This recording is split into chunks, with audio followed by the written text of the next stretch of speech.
नमस्ते किसान भाइयों, मैं हूं आशीष मौर्य। आज मैं धान की खेती के बारे में वैज्ञानिक विधि आप सभी को बताऊंगा। किसान भाइयों, इसके साथ साथ में मैं आपको बहुत ही अनोखी चीज़ बताऊंगा।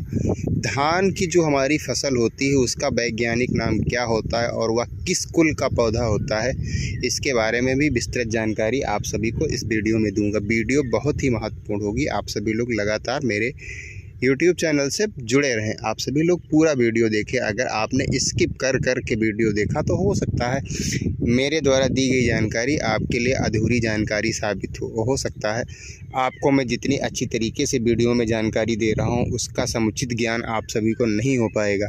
इसलिए आप सभी लोग वीडियो को लगातार देखते रहें। किसान भाइयों, जैसा कि आप सभी लोग जानते हैं कि धान का उत्पादन हमारा जो पौधे की हम रोपाई करते हैं, इसके बाद में जब उसमें से कल्ले का फुटाव होता है उसी के आधार पे धान का उत्पादन होता है।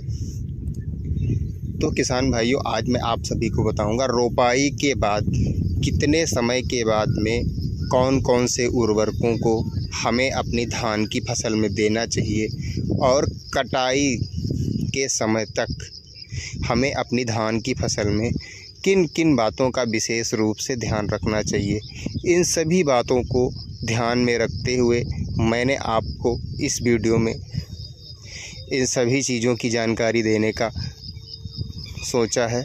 और मैं अब आप सभी को बताना चाहता हूं कि धान की रोपाई के बाद में सबसे पहले आपको अपनी धान की फसल में देना क्या है, इसके बारे में मैं आप सभी को बता रहा हूं। किसान भाइयों, जैसा कि आप सभी लोग जानते भी होंगे, रोपाई के लगभग 10 दिन के बाद में हम सभी लोग फर्स्ट टाइम अपने धान की फसल में यूरिया देते हैं। कंडीशन ये रहती है 10 दिन का। रीज़न ये है कि जब हम नर्सरी से पौधे को उखाड़ करके दूसरी जगह जो हमारा खेत बनाया जाता है जहाँ पे हमें धान की रोपाई करनी है, तो जब पौधा हमारा एक स्थान से दूसरे स्थान पे जाता है, सपोज जैसे हम नर्सरी से पौधे को उखाड़ते हैं, इसके बाद में हम जिस खेत में रोपाई करते हैं तो वहाँ की लगभग जो समय अवधि होती है वह 2-2.5 घंटे बीत जाते हैं।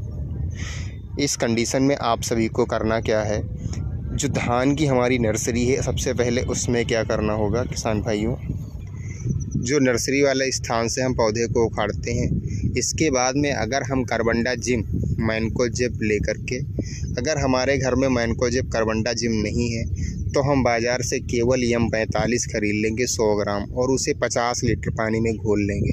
किसान भाइयों, जब हम नर्सरी को कार्बेंडाजिम में जो नर्सरी की जड़ें होती हैं उसको जब भिगो करके फिर अपने खेत में रोपाई करेंगे तो उससे क्या होता है, हमारी जो धान की फसल होती है उसमें जो रोग लगने का दिक्कत होती है, जैसे झंडा रोग है, कभी कभी पीली पत्ती हो जाती है और धान हमारा, जैसे किसान भाई कहते हैं अब की बार हमारे धान तो बहुत अच्छा था लेकिन उसमें झरंगा निकल गया।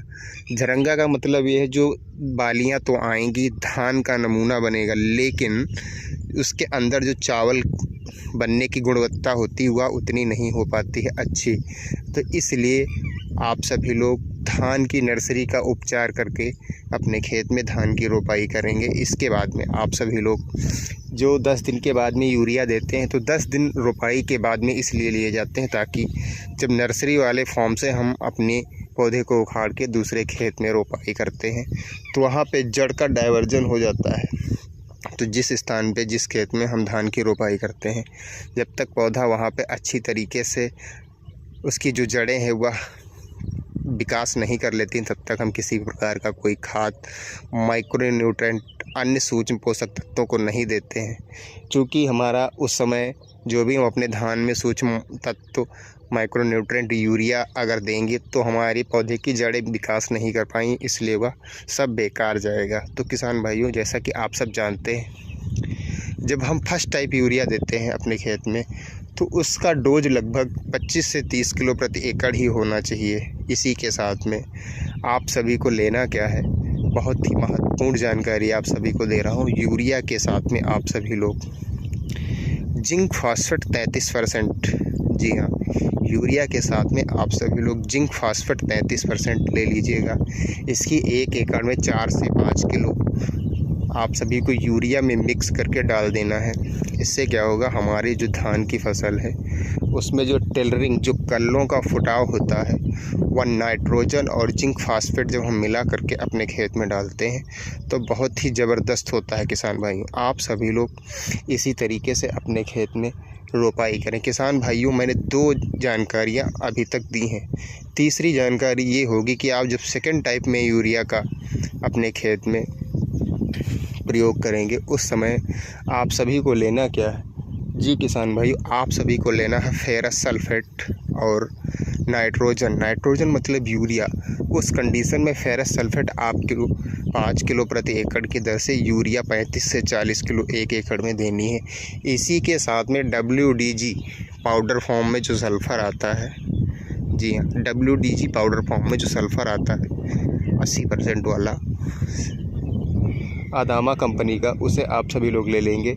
इसके बाद में क्या होता है, इन तीनों चीज़ों को अच्छी तरीके से यूरिया, जिंक, फेरस सल्फेट और सल्फ़र, इन तीनों चीज़ों को मिला करके अपने खेत में पानी लगाने के बाद में शाम के समय हम इन तीनों चीज़ों की अपने धान की खेत में बुआई करेंगे। यूरिया किसान भाइयों आप सभी को शाम के समय इसलिए मैंने डालने के लिए कहा है, चूँकि नाइट्रोजन होता है, नाइट्रोजन हमारा धूप में उड़ जाता है ऊपर की तरफ, इसलिए आप सभी लोग शाम के समय अगर डालेंगे तो निश्चित तौर पे जितनी भी मात्रा में आपने यूरिया, फेरस सल्फेट, सल्फ़र दिया है उसका 100% फसल जो हमारी धान की है वह उपभोग कर लेगी।